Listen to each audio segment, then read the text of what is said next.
സ്മൃതികൾക്കിടയിൽ ഒരു ഗീതകം ഇവിടെ വാണവരാണധികം വഴി വീണവരും സുലഭം മിഴികളിലുതിരും പെരുമഴ നനയാ ഒരു ഹൃദയം ജീവിതം സാക്ഷി ജീവിതം സാക്ഷി ജീവിതം സാക്ഷി. കൈരളിയുടെ എല്ലാ പ്രേക്ഷകർക്കും ജീവിതം സാക്ഷിയിലേക്ക് സ്വാഗതം. ജഡ്ജിംഗ് പാനലിനെ പരിചയപ്പെടുത്തുകയാണ് ബഹുമാനപ്പെട്ട retired district judge Shri K Vasudevan, KELSA advocate member BS Suresh, psychologist councillor Shrimati Sheena S. എല്ലാവർക്കും നമസ്കാരം. തനിക്ക് ജീവിതത്തിൽ കിട്ടിയ ഏറ്റവും വലിയ സ്വത്താണ് ഭാര്യ എന്ന് കരുതുന്ന പുരുഷന്മാരെ നമുക്കറിയാം. ഈ ജീവിതം സാക്ഷിയുടെ വേദികൾ പലരും അങ്ങനെ വന്നിട്ടുണ്ട്. പക്ഷെ തനിക്ക് സർവാധികാരങ്ങളും സ്ഥാപിക്കാനും എന്ത് അതിക്രമവും കാണിക്കാനും കിട്ടിയ വസ്തുവാണ് ഭാര്യ എന്ന് കരുതുന്ന ഭർത്താക്കന്മാരാണ് കൂടുതലായും ഇവിടെ കേസുകളിൽ വന്നിട്ടുള്ളത്. തിരിച്ചും വിരളമായെങ്കിലും എന്ന് സംശയിക്കാനും കുത്തുവാക്കുകൾ പറയാനും കരയാനും പരിഭവങ്ങൾ പറയാനും എപ്പോഴും സദാ ഉപദ്രവിക്കാനും മാത്രമുള്ള ഒരു ബന്ധുവാണ് ഭർത്താവെന്ന് കരുതുന്ന സ്ത്രീകളും കുറവല്ല. ഇന്നിവിടെ ഭാര്യയെക്കുറിച്ച് പരാതിയുമായിട്ട് പട്ടാമ്പിക്കാരൻ രാജേഷാണ് എത്തിയിരിക്കുന്നത്. ഭാര്യയുടെ ശല്യം സഹിക്കവയ്യ, ഏത് നിമിഷവും ഇറങ്ങിപ്പോകും, എന്ത് അനാവശ്യവും പറയും, തന്നെ സദാ സംശയിക്കുന്നു. ആ ഭാര്യയുടെ കൂടെ വീണ്ടും ഒരു ഒത്തുതീർപ്പായി ജീവിതം വേണം എന്നാണ് രാജേഷിന്റെ ആവശ്യം. രാജേഷ് എവിടെ രാജിച്ച സ്ഥലം? പട്ടാമ്പി ആറങ്ങോട്ടുകര. ആ, എത്ര വരെ പഠിച്ചു? ഞാന് 4ാം ക്ലാസ് വരെ പഠിച്ചിട്ടുള്ളൂ. ആരൊക്കെയുണ്ട് വീട്ടില്? വീട്ടില് ഇപ്പോൾ ഉള്ള അമ്മ, ഞാൻ പെങ്ങളെ കല്യാണം കഴിച്ചു കൊടുത്തു. അച്ഛൻ ഞാൻ ചെറുപ്പത്തിൽ 6 വയസ്സിലെ പോയതാ, വേറെ കല്യാണം കഴിച്ചു പോയതാണ്. അപ്പൊ കുടുംബത്തിന്റെ സാഹചര്യം കൂടുതൽ പഠിക്കാത്ത അതുകൊണ്ടാണല്ലേ? പഠിക്കാൻ ഇഷ്ടമല്ല? പഠിക്കാൻ ഇഷ്ടമല്ല, അന്നത്തെ സാഹചര്യം അങ്ങനെയായിരുന്നു, പഠിക്കാൻ പറ്റില്ല. അപ്പൊ അമ്മ ജോലി ചെയ്താണ്? അമ്മ ജോലി ചെയ്ത് പഠിച്ചു. പിന്നെ അമ്മ അങ്ങനെ പണിയെടുക്കാൻ എല്ലാവരും പോലെ അവിടെ ആണല്ലോ, ഈ ശ്വാസം മുട്ട അങ്ങനെയൊക്കെ ഉള്ള ഒരാളാണ്. തീരെ ചെറുപ്പത്തിലെ രാജേഷ് ജോലിക്ക് പോകുമായിരുന്നു? 10-15 വയസ്സാകുമ്പോൾ ഇതിന് പോക്ക് തുടങ്ങി. ഞാൻ അന്ന് ഇഷ്ടിക കയറ്റാൻ പോയായിരുന്നു, പിന്നെ ഹോട്ടലിൽ പണിക്ക് പോയായിരുന്നു, അങ്ങനെയൊക്കെ പോയായിരുന്നു. എത്ര വയസ്സിലാണ് കല്യാണം കഴിച്ചത്? 21 വയസ്സ് കഴിഞ്ഞിട്ട് കല്യാണം കഴിച്ചു. കുട്ടിയുടെ പേര്? അനിത. നേരിട്ട് പോയി പരിചയപ്പെട്ട്? അല്ല, എന്റെ വീടിന്റെ അടുത്തായിരുന്നു അവരെ ചെറുമ്മയുടെ വീടുണ്ടായിരുന്നു. അങ്ങനെ ഞാനവിടെ എനിക്ക് മൺപാത്രം പണിയിരുന്ന ആളാണ്. ഞാൻ മൺപാത്രങ്ങളൊക്കെ ചെയ്യണ. അപ്പൊ അവിടെ ഏട്ടന്റെ വീട്ടിൽ പണിക്ക് വെക്കണ സമയത്ത് ഈ അനിത എന്ന് പറഞ്ഞ എൻ്റെ ഭാര്യ അവിടെ നിന്നിറങ്ങും. അങ്ങനെ കണ്ട് ഒരു 1.5 കൊല്ലത്തോളം ഞങ്ങൾ പരിചയമുണ്ട്. അവരെ ചെറുമ്മയുടെ വീട് എൻ്റെ തൊട്ട വീടിൻ്റെ അടുത്താണ്. അങ്ങനെ ഞാൻ എന്ത് ചെയ്ത് ഇങ്ങനെ കണ്ടിഷ്ടപ്പെട്ടു.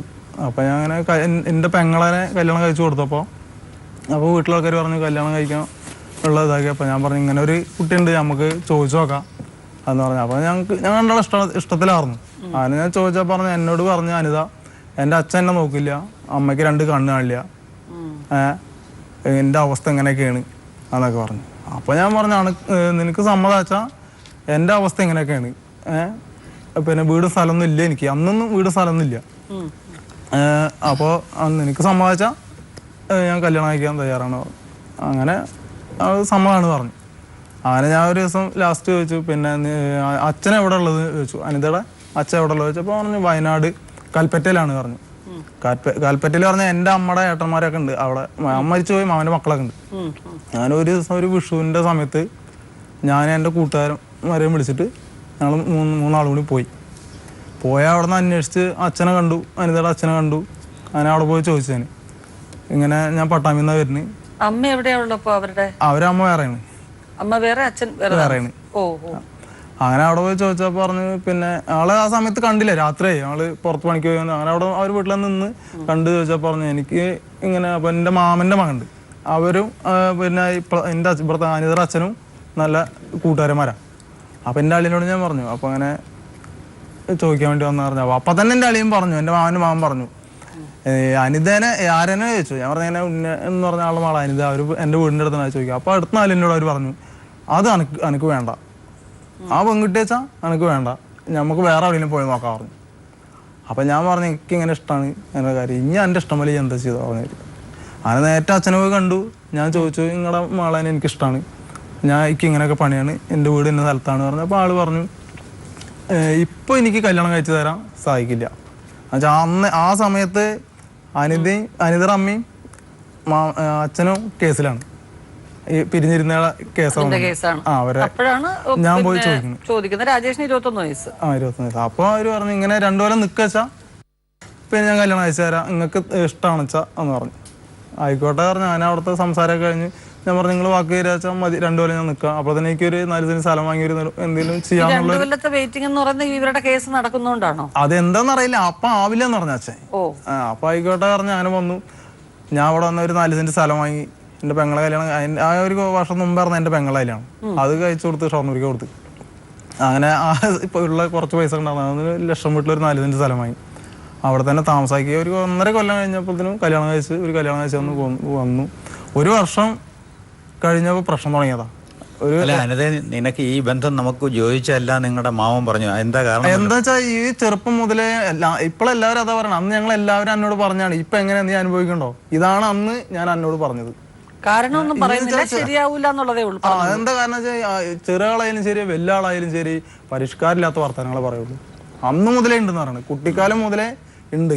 പക്ഷെ അതൊരു കാരണമാണ്. നിനക്കത് ഒതുങ്ങിപ്പോയില്ല, നീ എവിടെയെങ്കിലും വേറെ പോയിട്ട് കൊണ്ടുവന്ന രാജേഷ്. എൻ്റെ കാല് പിടിക്കണവർ പിടിച്ചിട്ടുണ്ടവരൊക്കെ. അവര് മാത്രമല്ല എൻ്റെ നാട്ടിലെ ആൾക്കാരടക്കം പറഞ്ഞിട്ടുണ്ട്.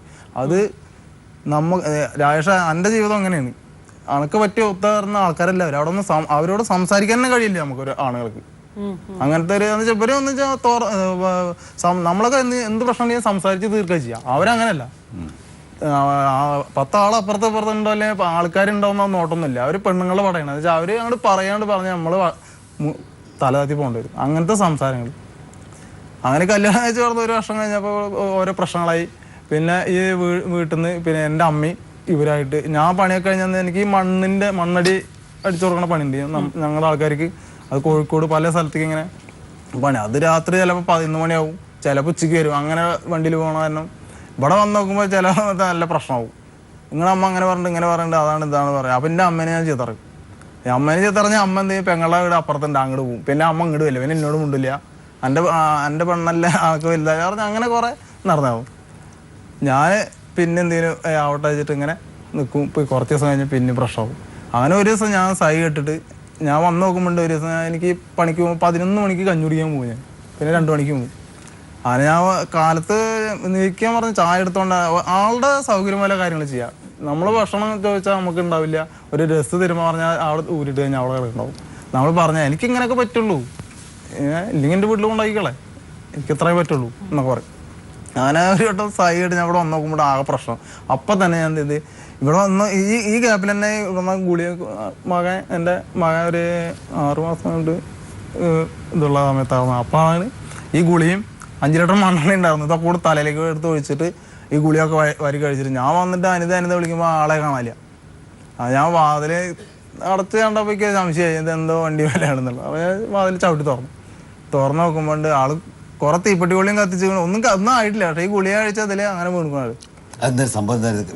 ഇത് കാലത്ത് ഇതുപോലെ വർത്താനം പറഞ്ഞു. ഞാൻ എൻ്റെ പിന്നെ അമ്മയുടെ വങ്കിൽ നിന്ന് വർത്താനം പറഞ്ഞു. ഞാൻ ഒന്നും പറഞ്ഞു, ഞാൻ എൻ്റെ അമ്മേനെയാണ് എപ്പോഴും ചീത്ത അറിയില്ല.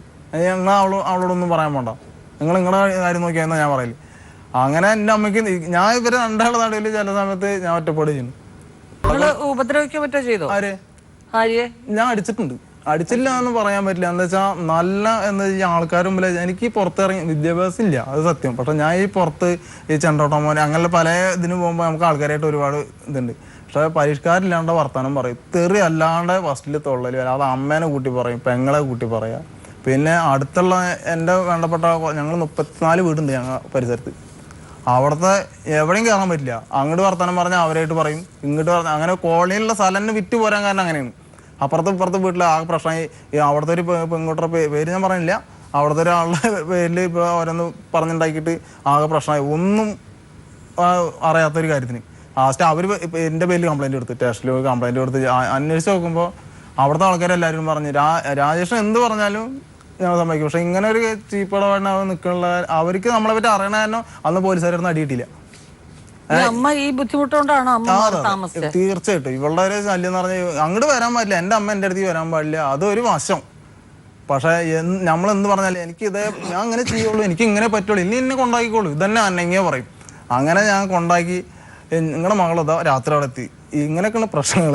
അത് കാരണം എനിക്ക് ജയിലിൽ പോയി കിടക്കാൻ വയ്യ, ഇതിവിടെ നോട്ടെ പറഞ്ഞിട്ട് ഞാൻ അവിടെ ആക്കിയിട്ടുണ്ട് പോകുന്നു. കുറേ ദിവസം കഴിഞ്ഞപ്പോൾ മധ്യസ്ഥ വെച്ചു. എൻ്റെ അളിയവരൊക്കെ പറഞ്ഞു, അന്ന് പറഞ്ഞിട്ടൊന്നും കാര്യമില്ല, കുടുങ്ങി എന്തായാലും ഇനി നമുക്കത് സംസാരിച്ച് ക്ലിയർ ആക്കിയിട്ട് എങ്ങനെയും മുന്നോട്ട് പോകാനുള്ള ഇതിൽ നോക്കുക പറഞ്ഞിട്ട് അവിടെ പോയി സംസാരിച്ച് ഇപ്പോൾ പറഞ്ഞു ഞാൻ കള്ളുടിച്ച് വന്നിട്ട് അടിക്കുകയാണ്, പണിക്ക് പോവില്ല, കള്ളുടിച്ച് വന്ന് അടിക്കുകയെന്ന് പറഞ്ഞു. അപ്പോൾ അവിടുത്തെ ഞാൻ പറഞ്ഞു നിങ്ങൾക്ക് ഒരു പണിയാണ്, ഞാൻ എങ്ങനെ കള്ളു പിടിച്ചിട്ട് 24 മണിക്കൂറും കള്ളു പിടിച്ചിറക്കുക പണിക്ക് പോകേണ്ട നടക്കുന്ന ആളെ വെച്ചാൽ അവിടെ ഒന്ന് അന്വേഷിച്ചറിയാം.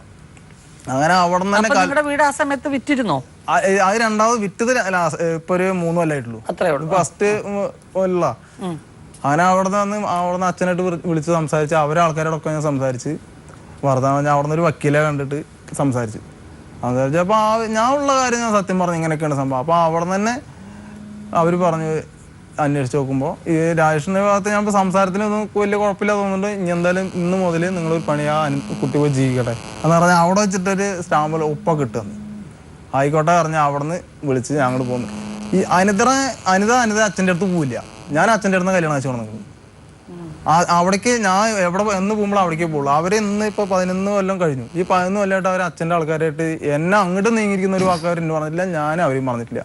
എന്താ വെച്ചാൽ ഇത് ഫുള്ള് നാശാക്കണത് അനിതയെ നാശാക്കണ അനിത അമ്മയാണ്. ഇപ്പം ആ കണ്ണ് കാണാത്ത ആള് എന്താ വെച്ചാൽ എന്നും മകള്, അത് ഈ മകളെന്നല്ല, ആ 2 മകൾ ഇതില് അച്ഛൻ രണ്ടാമത് ഫസ്റ്റ് കല്യാണം വെച്ചാലാണ് അനിതയും ഇതും വേറെ അനിയത്തി കുട്ടിയുണ്ട്. ഒന്നില് അനിയത്തി കുട്ടി 6 മാസം അവിടെ വെച്ചാൽ ഈ അനിത എൻ്റെ അടുത്താവും. ആ കുട്ടി അങ്ങോട്ട് പോയി കഴിഞ്ഞാൽ അനിത അവിടെ ആവും. 2 പെൺകുട്ടികളും ആ അച്ഛൻ്റെ തന്നെയാണ് ഈ അമ്മയുടെ അല്ലേ? അതെ, ഫസ്റ്റ് ഉള്ളതിലാണ്. എന്നുവെച്ചാൽ അനിതയുടെ അച്ഛൻ കല്യാണം കഴിച്ച ഫസ്റ്റ് അനിതയുടെ അമ്മേനാണ്. അതിലുള്ളതാണ് ഈ അനിതയുടെ അനിയത്തി. അതിൽ മൂത്ത ആളാണ് ഇത് അനിത. അവരെ ഞാൻ കൊണ്ടു. അങ്ങനെ അവിടെ നിന്ന് ഈ മധ്യസ്ഥ വെച്ചാൽ അവിടെ നിന്ന് വിളിച്ചോടന്ന് ഈ ലക്ഷം വീട്ടിൽ എന്ന് പറഞ്ഞാൽ അവിടത്തേക്ക് തന്നെ വന്നു. അവിടെ വന്ന് താമസിച്ച് പിന്നെ എനിക്ക് ഒരുപാട് ബാധ്യത. ഞാൻ ഒറ്റയ്ക്കാണ് എൻ്റെ പെങ്ങളെ കല്യാണം കഴിച്ചു കൊടുക്കുക, ഇതൊക്കെ എൻ്റെ കാര്യങ്ങളും ഇതൊക്കെ ചെയ്യണം ഞാൻ ഒറ്റയ്ക്കാണ്. വേറെ എൻ്റെ അമ്മയെ കൊണ്ട് അത്രയും സഹായിക്കില്ല. അപ്പോൾ ഈ കുറച്ച് ബാധ്യതകൾ വന്നപ്പോൾ എന്ത് ചെയ്ത് ഈ ഒരു കുറിയൊക്കെ നടത്തിയായിരുന്നു ഞാൻ. നടത്തി അത് പൊളിഞ്ഞ് നാട്ടുകാരൊക്കെ കൂടി വിളിച്ച് പോയിട്ട് അത് പൈസ തരാണ്ടായപ്പോൾ എനിക്കെന്ന് വെച്ചാൽ ഒരാൾക്ക് എന്തെങ്കിലും കൊടുക്കാണ്ട് ഒരു പ്രാവശ്യം 2 പ്രാവശ്യം ചോദിച്ചു. പിന്നെ ആരെ കൊണ്ട് ചോദിക്കുന്നത് ഇഷ്ടമല്ല. അപ്പോൾ ഈ 4 സെന്റ് സ്ഥലം ഫസ്റ്റ് വാങ്ങിയ സ്ഥലം എന്ത് ചെയ്ത് അതാ വിറ്റു. 32,000 റുപ്യക്ക് വിറ്റിട്ട് ഇവരെ 28,000 റുപ്യ കുറിപ്പൈസ ഒരു നടക്ക് കൊടുക്കണ്ട, അതും കൊടുത്ത് ബാക്കി 2,000 റുപ്യ പാസ്പോർട്ട് എടുത്ത് വെച്ച്. ഇപ്പുറത്തെ നമ്മുടെ തറവാട്ട് സ്ഥലം ഉണ്ടാകുന്നത് അത് മാമ 32,000 റുപ്യ ഇക്ക് തരാനുള്ളതിന് എനിക്ക് പൈസ തരാൻ പാടില്ല, ഞാൻ 4 സെന്റ് സ്ഥലം ചേർത്ത് പറഞ്ഞാൽ അത് തന്ന കാരണം അതിൽ പോയിട്ട് എന്ത് ചെയ്ത് നമ്മളെ ഒരു ഏട്ടുണ്ട് ആള് പഞ്ചായത്ത് മെമ്പർ ആയപ്പോൾ ഒരു വീടും പാസ്സാക്കി തന്നു. അതിലാണ് താമസിച്ചിരുന്നത്. അവിടേക്ക് താമസം അത് ഈ വീട് കംപ്ലീറ്റ് പണിയെടുത്തതെന്ന് അനിതയുടെ അച്ഛനാണ്. എന്ന് വെച്ചാൽ എല്ലാ പണിയും ചെയ്തു തന്ന ആൾ തന്നെയാണ്. ചിട്ടി എങ്ങനെ നഷ്ടത്തിൽ പോയത്? അത് എന്ന് വെച്ചാൽ ഈ ചെറിയ 200 രൂപ 300 രൂപ വെച്ച് കുറി വെച്ചാൽ ഇത് ഇങ്ങനെ കുറി വിളിച്ചവരത്തിൽ വിളിച്ച് പോകും. നാട് വിട്ട് ചെക്കന്മാരൊക്കെ അല്ലേ തിരിച്ചു കിട്ടത്തില്ല, വിളിച്ചാൽ കിട്ടുന്നില്ല, ചോദിച്ചാൽ തരില്ല, തെല്ലാറിന് അവരത്തില്ല. അങ്ങനെ നമുക്ക് അവർക്ക് 200 300 ഉള്ളൂ, പക്ഷെ നമുക്ക് 20,000 22,000 രൂപ ബാധ്യത തന്നു. അങ്ങനെ അതങ്ങനെ കുറേ പോയി. പിന്നെ ഈ വീട്ടിൽ തന്നെ താമസിച്ച് കുറേ കഴിഞ്ഞപ്പോൾ പിന്നെയും വീണ്ടും പ്രശ്നം. 6 മാസം ഇവിടെ നല്ല ഡീസൻറ്റിൽ നിൽക്കുക വെച്ചാൽ 6 മാസം അവിടെ അവരുടെ വീട്ടിലാണ്.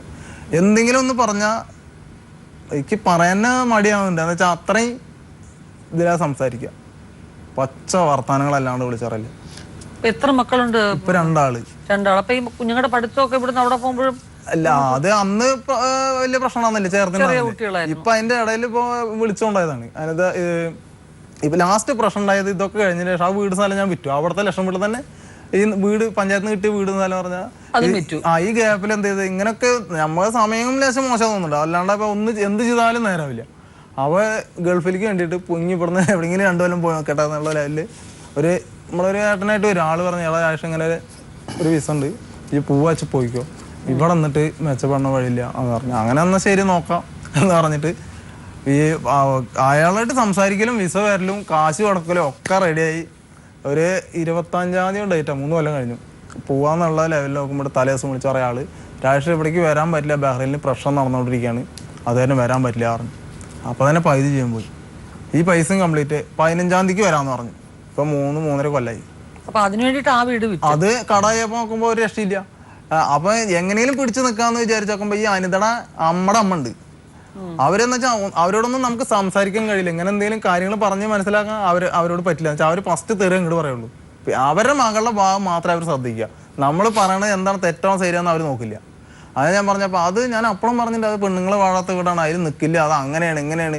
ഈ തലക്കാലം തല കേൾക്കണ പറഞ്ഞാൽ ഈ കുട്ടീനെ ഇവിടെ നിന്ന് വിളിച്ചോണ്ടാ പറ്റില്ല, നീ വാടക വീട് എടുത്തോ അല്ലെങ്കിൽ വേറെ റോഡ് സൈഡിൽ ഷെഡ് വെച്ച് കിട്ടി, അന്ന് ഞങ്ങൾ പറഞ്ഞേക്കാൻ പറഞ്ഞുകൂടെ.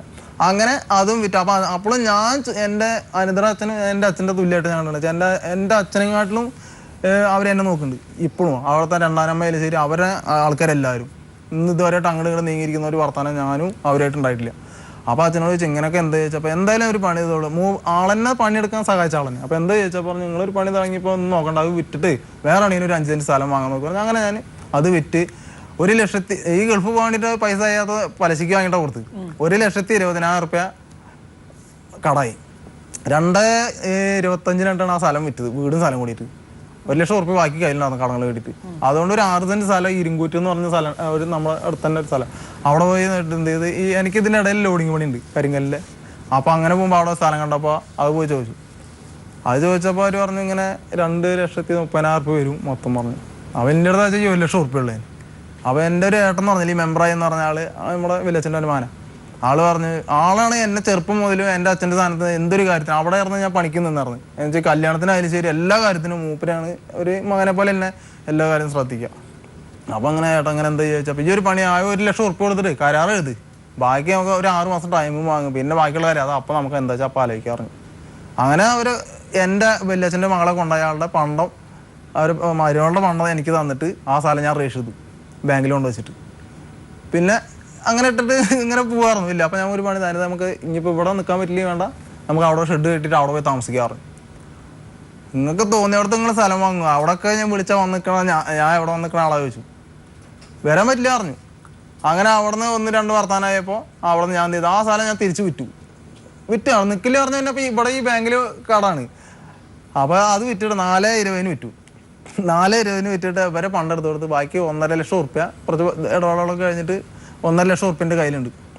അതുകൊണ്ട് ഞാൻ ഞങ്ങളുടെ വീടിൻ്റെ അടുത്ത് തന്നെ ആയിട്ട് ഒരു 5 സെന്റ് സ്ഥലം 40,000 റുപ്യ വെച്ചിട്ട് അത് കരാർ എഴുതി 1,45,000 റുപ്യ കൊടുത്തിട്ട് അതും വാങ്ങിയപ്പോഴും പറഞ്ഞു ഇവിടെ ഞാൻ നിൽക്കില്ല, ഇവിടെ പറ്റില്ല.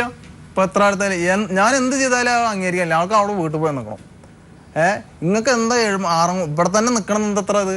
ഒരു പ്രാവശ്യം പ്രശ്നം ഉണ്ടായി പോയത് തന്നെ 4-5 മാസം നിന്നതിന്റെ അനുഭവിക്കാറേ. വസ്തു വാങ്ങിക്കുന്നതിന് മുമ്പായിട്ട് അനിതയായിട്ട് ഇതേപ്പറ്റി സംസാരിക്കത്തില്ലേ? ചോദിക്കും. ചോദിച്ചാ പറയും നിങ്ങൾക്ക് നിങ്ങളുടെ ഇഷ്ടം പോലെ ചെയ്തല്ലേ, എന്നോട് ചോദിച്ചിട്ട് അതിന്റെ മുമ്പ് നിങ്ങൾ ഓരോ കാര്യങ്ങൾ ചെയ്തായിരുന്നു. ഞാൻ പറഞ്ഞു അന്ന് പലതും എന്റെ അടുത്ത് സംഭവിച്ചു. ചോദിച്ചല്ല നിങ്ങൾ നിങ്ങളെ ഭാര്യയായിട്ടുള്ള ചോദിക്കും. എന്താ വെച്ചാൽ അവൾക്ക് അനിതയ്ക്ക് ഇവിടെ നിൽക്കാനുള്ള ഉദ്ദേശം ഉണ്ടെങ്കിലല്ലേ ഇതിനൊക്കെ സമ്മതിക്കുള്ളൂ. ഇവിടെ നിൽക്കണം എന്നുള്ള താല്പര്യമുള്ള ആൾക്കാർ അന്നായിക്കോട്ടെ, നമുക്ക് അവിടെ വേണ്ട അല്ലെങ്കിൽ അപ്പുറത്ത് പോയി നോക്കാന്നുള്ളൊരു ഇത് പറയും. ഇത് ആളുടെ ഉദ്ദേശം എന്താ വെച്ചാൽ എനിക്കിപ്പോ ഞാനും എൻ്റെ അമ്മയും മാത്രമല്ലേ ഉള്ളൂ, ഞാൻ അവിടെ പോയി നിൽക്കണം, അവിടെ പോയി നിൽക്കണം. അത് വയനാടല്ല, വയനാടാണ് കൽപ്പറ്റയില്. അപ്പൊ അവിടെ പോയി വീട് വെച്ച് താമസിക്കണമെന്നുള്ളതാണ്. എന്നോട് പറയാം അവിടെ നിങ്ങൾക്ക് എന്നെ ആവശ്യം ഉണ്ടെങ്കിൽ ഞാൻ പറഞ്ഞ പോലെ കേട്ട് നിൽക്കാൻ പരിച്ച വരിക, അതല്ലെങ്കിൽ എന്റെ ബന്ധം ഒഴിവാക്കി തരാം, നിങ്ങളെ മാത്രമല്ല ലോകത്താണ്. ഇടയ്ക്ക് കുറച്ച് വയനാട്ടിൽ പോയി നിന്നില്ലേ? ഇടയ്ക്ക് ഞാൻ പോയി ഇതിന്റെ അവിടെ ഒരു 4-5 മാസം നിന്നിട്ട് ഞാൻ അതെല്ലാം ആകെ പെട്ടു. ഇവിടെ ഈ ബാധ്യതകൾ അങ്ങനെ ആയിട്ട് നാട്ടിൽ നിൽക്കാൻ പറ്റാത്തൊരു ഇതായപ്പോൾ ഞാൻ എന്ത് ചെയ്തെങ്കിൽ എൻ്റെ ഭാര്യ എൻ്റെ കുട്ടികൾ എന്നെ വലുത് പറഞ്ഞിട്ട് അവിടെ പോയിട്ട് അച്ഛനോട് ചോദിച്ചു ഇനി എന്താ ഞാൻ ചെയ്യാന്ന് ചോദിച്ചാൽ അപ്പോൾ കുറേ കരഞ്ഞു നടന്നിട്ട്. അപ്പോൾ അച്ഛൻ പറഞ്ഞു നിങ്ങൾ വിഷമിക്കരുത്, ഇതൊക്കെ ഒരു കഷ്ടകാലമാണ്, ഇതൊക്കെ തീരും, ഞാൻ എന്താ വെച്ചാൽ നിങ്ങൾ പേടിക്കണം, ഞാൻ ഉണ്ട് നിങ്ങൾ പിന്നെ എന്തിനാ. അങ്ങനെ അച്ഛൻ സമാധാനപ്പെടുത്തിട്ടോ, അച്ഛനും അവരെല്ലാവരും കൂടിയിട്ട്. അങ്ങനെ അവിടെ നിന്ന് ഇവിടെ 500-600 കൂലിയുള്ളപ്പോൾ അവിടെ 240 കൂലിക്ക് ഞാൻ ഈ അനന്തര വാക്കിട്ടിട്ട് അവിടെ പണിക്ക് പോവാം. പണിക്ക് പോയി വന്നു കഴിഞ്ഞാൽ ഞാൻ പറഞ്ഞു അച്ഛൻ്റെ വീട്ടിൽ നിൽക്കില്ല, ഞാൻ എൻ്റെ അമ്മയുടെ വീട്ടിൽ ഞാൻ നിൽക്കില്ല, നമുക്കൊരു നെടുമ്പര എവിടെയെങ്കിലും വാടകയ്ക്ക് ഇട്ടാൽ അവിടെ പോയി നിൽക്കാം. അതെന്ന് പറഞ്ഞാൽ അവിടെ ഒരു വീട് വാടകയ്ക്ക്, ചെറിയൊരു വീട് വാടകയ്ക്ക് എടുത്ത് പണിക്ക് പോയി അവിടെ 7 മണിയൊക്കെ പണി മാറ്റി വരുമ്പോഴത്തേനും ഇവിടെ വന്ന് നോക്കിയാൽ ആളുണ്ടാവില്ല. ഇവിടെ വന്ന് വീട്ടിലൊക്കെ ആളുണ്ടാവും, അവർ നമ്മുടെ വീട്ടിൽ പോകും. എന്താ വെച്ചാൽ ഞാൻ ഒരു വാക്ക് എന്നോട് പറഞ്ഞിട്ടുണ്ട്, എൻ്റെ അമ്മ ഞാൻ നിൽക്കുന്നിടത്തേക്കും വരരുത്, എൻ്റെ അമ്മ നിൽക്കുന്നിടത്ത് ഞാനും കയറി പറഞ്ഞു. എന്ന് വെച്ചാൽ എന്നെ അത്രയും ആ കണ്ണ് കാണാത്ത ആളെന്ന് പറഞ്ഞിട്ട് കാര്യമില്ല. ആ നിൽക്കുമ്പോൾ നമുക്ക് എല്ലാവർക്കും ഒന്ന് പാവാന്ന്, പക്ഷേ ഇതിലെല്ലാം എൻ്റെ കുടുംബം തുലയ്ക്കണത് ആ നിൽക്കണ ആളാണ്. അനിത ജോലിക്കൊന്നും പോകത്തില്ല. അനിത ഇപ്പൊ ഞാൻ ഈ 11 കൊല്ലത്തിൻ്റെ ഉള്ളിൽ 10 കൊല്ലം മുമ്പ് വരെയും പണിക്ക് പോയിട്ടില്ല. ഇപ്പൊ നാട്ടുകാരെ 8 മണിക്കാരൊപ്പം പണിയെടുത്തിട്ട് അത് കൊണ്ടുവന്നിട്ട് തിന്നിട്ട് അവിടെ പിടിച്ചു നിർത്തിക്കാൻ മകളെ. ഞാൻ ഇത്രയും കൊല്ലമായിട്ട് എൻ്റെ വീടിൻ്റെ തൊട്ടുള്ള ഒരു പച്ചക്കറി കടയിൽ പണിക്ക് പോയായിരുന്നു. അത് ഞാൻ പറഞ്ഞിട്ടല്ല, അവളുടെ സ്വയക്ഷത്തോടു കൂടി പോയതാണ്. എന്താ വെച്ചാൽ എല്ലാവരും പറഞ്ഞു രാജേഷ് നീ വല്ല പണിക്ക് പറഞ്ഞു വെച്ചാൽ നീ അകത്തിട്ടിട്ട് ഇങ്ങനെ ആക്കിയിട്ടാണ് അവൾക്ക് ഭയങ്കര പ്രശ്നങ്ങൾ. നീ ഇങ്ങനെ 10 ആളായിട്ട് പെരുമാറ്റം അങ്ങനെ അതിൽ പറഞ്ഞേക്കൂ 300 രൂപ കൂലി കിട്ടും. ഒരു ഉപ്പിൻ്റെ പാക്കറ്റ് ദൈവം സാധിച്ചാൽ അതിന് വന്നിട്ട് വേണ്ട, ഇപ്പോൾ ഞാൻ പണിയെടുത്താൽ കിട്ടുന്നുണ്ട്. പക്ഷെ ഒരു ഉപ്പിൻ്റെ പാക്കറ്റ് ഒരു കുട്ടികൾക്ക് നേരം പോലെ ഭക്ഷണം കൂടി വാങ്ങി കൊണ്ടു കൊടുക്കില്ല. ഈ പൈസ ഒക്കെ എവിടെ നിന്ന് ചോദിച്ചപ്പോൾ എൻ്റെ പണിയെടുത്ത പൈസ ഞാൻ എങ്ങനെ ചെയ്യുന്നത് എനിക്കറിയാം. അത് ഇങ്ങനെയല്ല സംസാരിക്കുക, അതൊക്കെ അതിൽ തെറിയുണ്ടാവും. ഒരു വാക്ക് പറയുമ്പോൾ അതിലൊരു തെറി. ആൾക്കാർ മുമ്പിൽ കൊണ്ടുപോകാനും പറ്റില്ല, സംസാരിക്കാനും പറ്റില്ല, അങ്ങനത്തെ വാക്കുകളെ പറയുള്ളൂ. രാജേഷ് നിങ്ങൾ ആദ്യം പ്രേമിച്ചെന്ന് 1.5 വർഷം നടന്നില്ലേ? ആ കാലത്ത് തോന്നിയിട്ടില്ല അങ്ങനൊന്നും? ആ കാലത്ത് തോന്നിയിട്ടില്ല ഒരു പ്രശ്നമില്ല. ഈ 1.5 കൊല്ലത്തിനുള്ള ഒരു പ്രശ്നമില്ല. സ്നേഹിച്ച് നടന്ന കാലത്ത് വളരെ സംസ്കാരത്തോട് സംസാരിക്കും. ഒരു പ്രശ്നമില്ല. ഒരു എന്തെങ്കിലും ഒരു ഞാൻ ലാസ്റ്റ് എനിക്ക് ഇത് എല്ലാവരും ഇങ്ങനെ പറയണമെങ്കിൽ ഇപ്പൊ എനിക്കൊരു രാഷ്ട്രീയ നിശ്ചയം കഴിഞ്ഞാൽ പറഞ്ഞു, നിശ്ചയം കഴിഞ്ഞാൽ എൻ്റെ 5000 രൂപ എൻ്റെ എത്ര പൈസ പോകണം പോയത് പോയിക്കോട്ടെ. അതിൻ്റെ കൂട്ടുകാരെ ഇപ്പോൾ ആള് മരിച്ചു, ഇജ് ഒരു 5000 രൂപ എൻ്റെ പോകുള്ളൂ, അത് പോയിക്കോട്ടെ, ഇജ് മെല്ലെ ഇരുന്ന് ഉരുക്കി പറഞ്ഞു. ഇല്ലെങ്കിൽ ഇജ് മരിക്കണവരാണെങ്കിൽ കണ്ണീരാവും. സത്യമാണ് അത്. എന്ന് വെച്ചാൽ ഇപ്പം അവൻ മണ്ണിൻ്റെ അടിയിൽ കിടക്കുക, അവൻ പറഞ്ഞേക്കിപ്പോൾ ഓർമ്മ വരിക. ഞാൻ അപ്പോൾ പറഞ്ഞ് എല്ലാവരും പറഞ്ഞപ്പോൾ ഇക്കപ്പോൾ പേടിയാലാണെങ്കിൽ ഇത് എന്തെങ്കിലും ചിലപ്പോൾ ഉണ്ടാവും എന്നുള്ളൊരു. അപ്പോൾ ഞാൻ മെല്ലെ എന്ത് ചെയ്ത് ഞാൻ ഇങ്ങനെ പെങ്ങളുടെ കല്യാണമൊക്കെ കഴിയാൻ നോക്കട്ടെ, അപ്പം നമുക്ക് ആലോചിക്കാം എന്നൊക്കെ പറഞ്ഞ് നിങ്ങൾ ഇത്രയ്ക്ക് ആക്കിയിട്ട് എന്നെ കല്യാണം കഴിച്ചില്ല ഞാൻ തൂങ്ങിയായിരിക്കും പറഞ്ഞു.